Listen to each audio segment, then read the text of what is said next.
Bom, pessoal, nós estamos hoje aqui para poder falar de um assunto muito importante, porque eu tenho visto aqui na internet e também alguns alunos me perguntaram em sala de aula, e isso me deixou muito preocupado, e a gente precisa reagir a esse tipo de comentário infeliz, porque infelizmente existe gente ainda hoje que acha que a Terra não é esférica, que a Terra é plana. E os defensores dessa ideia de que a Terra é plana, eles vêm com uns argumentos muito furados, que só convencem pessoas que não estudaram, que só convencem pessoas que não têm conhecimento nenhum de física, que não têm conhecimento nenhum da natureza, enfim, o que representa a grande maioria da população brasileira, infelizmente, porque a gente sabe como é que é a educação aqui nesse país. Mas eu não sei se também é só um fenômeno brasileiro, isso também é muito forte lá nos Estados Unidos, entendeu? É um país desenvolvido, quer dizer, isso aí vem acontecendo no mundo todo. Eu não sei o que acontece, sinceramente. Eu queria entender qual é a explicação do porquê que as pessoas ainda acham que a Terra é plana. Mas, enfim, os defensores dessa teoria maluca, eles desconsideram, por exemplo, a existência do campo gravitacional. Eles acham que não existe essa coisa de massa atrair massa, né? Por isso que a Terra teria que ser plana, porque senão a água no Polo Sul ia escorrer toda, a água ali na linha do Equador ia escorrer. Olha que coisa absurda. Como é que a pessoa pode achar um negócio desse em 2020? Mas tem gente defendendo isso aí, então vamos rebater, porque eles acham o seguinte, que não tem gravidade, né? Como que eles argumentam para poder dizer que um corpo cai, né? Porque eles não podem negar que um corpo cai, né? Porque se solta alguma coisa no chão, ela desce. Então, como é que ele vai negar que existe queda dos corpos? Então, eles não negam isso. Qual o argumento que eles usam para poder explicar por que os corpos caem? Eles dizem que corpos que têm densidade maior que o ar descem, corpos que têm densidade menor sobem.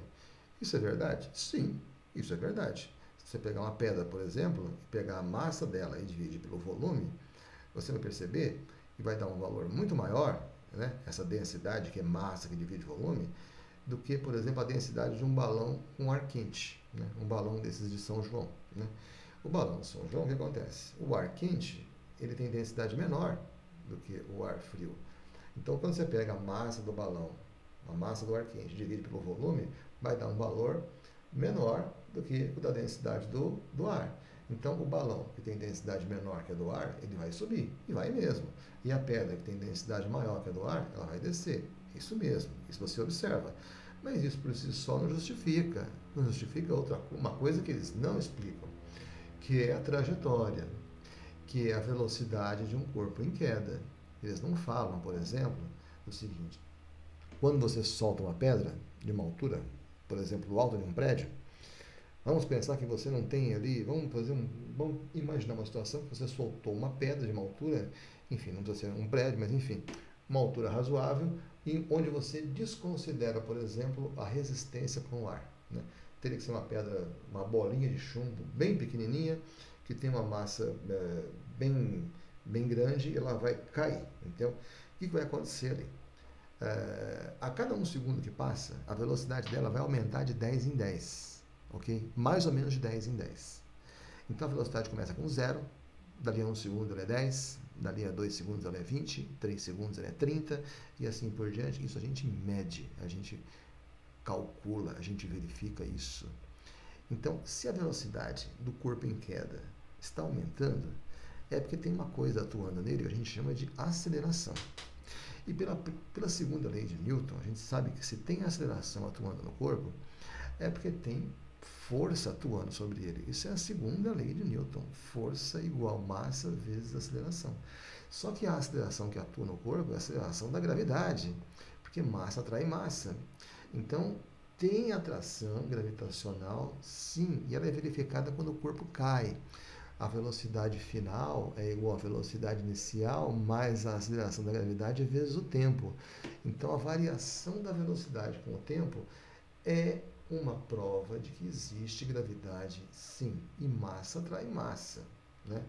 Outra coisa, a altura da pedra varia em função do tempo de acordo com essa função aqui, ó, que é a função do movimento uniformemente variado que você estudou no primeiro ano. A altura final igual à altura inicial. velocidade inicial vezes tempo, aqui a metade da aceleração vezes o tempo ao quadrado. Se o lançamento fosse oblíquo, eu teria aqui uma parábola, a trajetória seria parabólica. Então, a trajetória parabólica e a altura variando em função do tempo, de acordo com uma função do segundo grau, é a prova viva de que tem uma força atuando sobre esse corpo. Essa força não é a força que o ar está exercendo para poder descer. Isso não existe. Não deixe eles te enganarem. Palhaçada. Essa força vai existir mesmo se não existir ar. Se você retirar todo o ar, né? Se você tiver uma câmera a vácuo e soltar um corpo, ele vai cair do mesmo jeito. Não é o ar que está empurrando ele para baixo. Isso não existe. Pelo amor de Deus, não deixem que eles te enganem. Entendeu? Não permita isso. Você foi para a escola. Entendeu? Você não é ignorante. Essa gente não pode vir com esses argumentos furados para justificar a inexistência da gravidade. O que é isso? Tem dó, hein? Então, só dizer que densidade maior e menor faz ele subir ou descer, isso por si só não justifica, por exemplo, essas duas coisas que eu te expliquei agora aqui. Ó, né? Velocidade de um corpo em queda, variação da altura dele em função do tempo. Isso só existe se tiver gravidade. Outra coisa importante que a gente tem que estar atento. Se a Terra é plana, como eles colocam aqui, ó, como é que pode existir polo magnético? Né? Como é que pode existir campo magnético? O campo magnético é que funciona, a Terra, quer dizer, a Terra é assim, é como se tivesse um ímã dentro dela, um ímã, né? Então tem aqui os campos magnéticos. O campo sai do polo sul, entra no polo norte, aqui são as linhas de campo. Você percebe que existe uma concentração maior de linhas de campo nas pontas do ímã, né? Porque o núcleo da Terra funciona como se fosse um grande ímã que gera o campo magnético. Esse campo magnético ele tem uma função natural que é proteger a gente da radiação que vem do Sol, a radiação de partículas, quando o Sol está emitindo partículas, quando o Sol está em atividade, tempestades solares, você pode ter a ejeção de partícula aqui, que vai ser desviada pelo campo magnético, que vai proteger a gente aqui, porque se não tivesse o campo magnético, a gente ia ser fritado, a Terra ia ser fritada por causa do Sol. Então, o campo magnético protege a gente dessa radiação que vem do Sol, essa radiação que é resultado de partículas que são emitidas. Essas partículas, volta e meia, elas se concentram nessa região onde o campo magnético é mais intenso. Então, aqui, ó, onde eu tenho uma concentração maior de linhas de campo, eu vou ter uma concentração maior de partículas carregadas nessa região aqui. Então, isso causa um efeito bastante comum nessa região dos polos, que são as auroras. A aurora boreal no hemisfério norte, a aurora austral no hemisfério sul. O que é a aurora? É a ionização da atmosfera devido a essas partículas carregadas. As partículas ionizam o ar, isso produz um efeito luminoso, pensando de uma forma bem simples. Então, isso você observa aqui no Círculo Polar Ártico. Então, tem muitos países aqui nessa região aqui, onde é possível observar esse efeito da aurora. Né? É a mesma coisa aqui no hemisfério sul. Né? Nessas expedições que a gente tem na Antártida, e já foi registrado na Antártida também, aqui a aurora austral, aqui embaixo, boreal lá em cima. Como é que pode existir a aurora no modelo de Terra plana? Quer dizer, eles falam que o Polo Norte está no centro do mapa do mundo deles aqui, e o Polo Sul é um anel. Como que o Polo? O próprio nome já diz, é um ponto. Como é que o Polo pode ser um anel? Né? Como assim? O polo é um anel, um disco que envolve aqui a Terra, um paredão de gelo que impede que você vá para o outro lado. Isso é palhaçada, isso não existe. Né? Qual é o modelo de campo magnético que existe aqui para justificar a existência de campo magnético, linha de campo magnético aqui? Isso não tem sentido.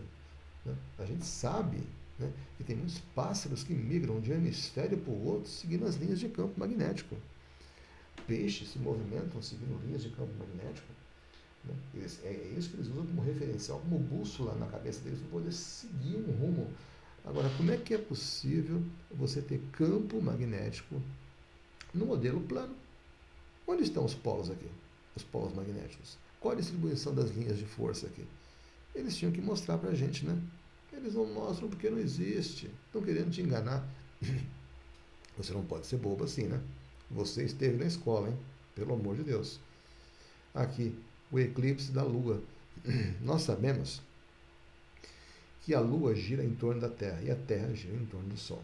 Quando a Terra está nessa posição aqui, ó, a Terra está entre o Sol e a Lua, quando a Lua entra nessa região, ela entrou no cone de sombra que a Terra projeta.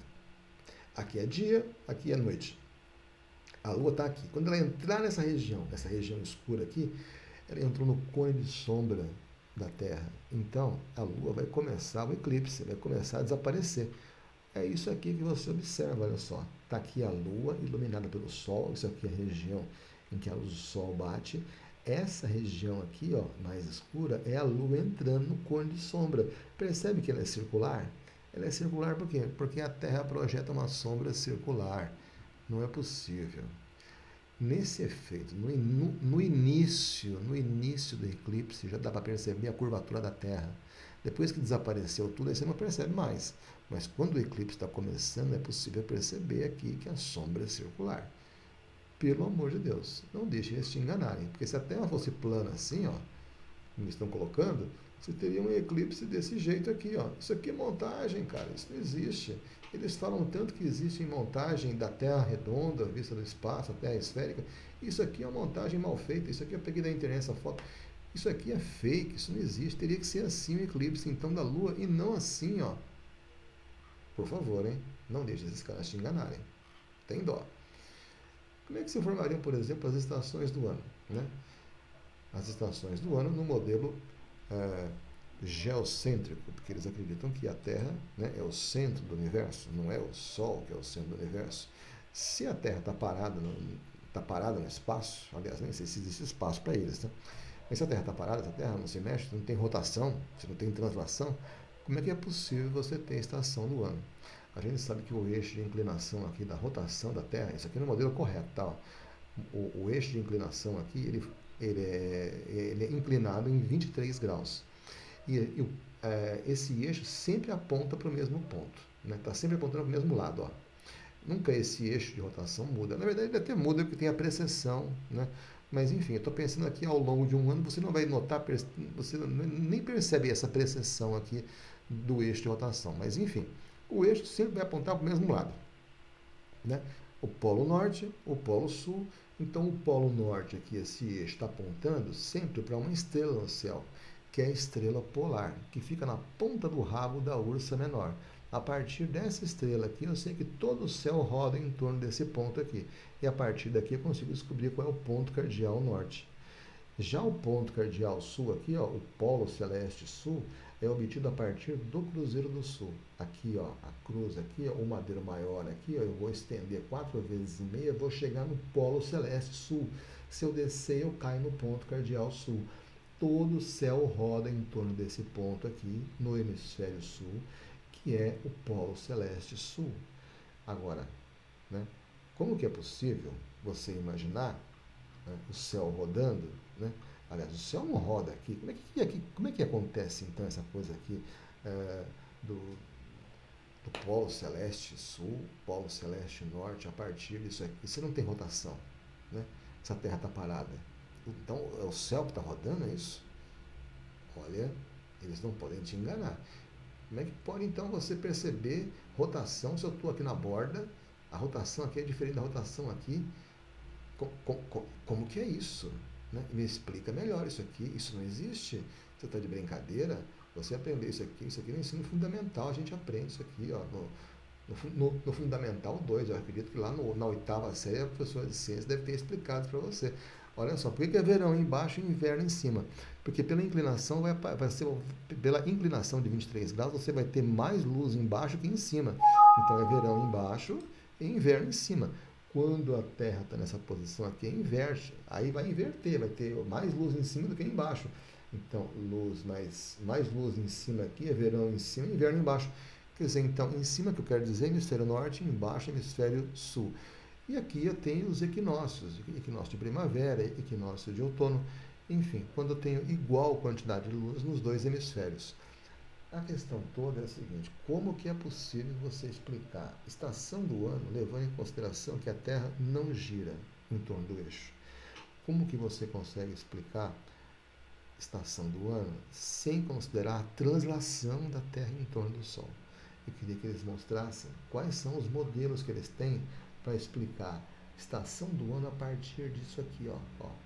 Mostra para mim como é que funcionam as estações do ano a partir desse modelo terra plana aqui. Isso não tem o menor sentido. Eles não podem te levar no papo. Você estudou, hein? Você foi para a escola. E se você tem dúvida, vai se informar. Não vai entrando nessa aí não, hein?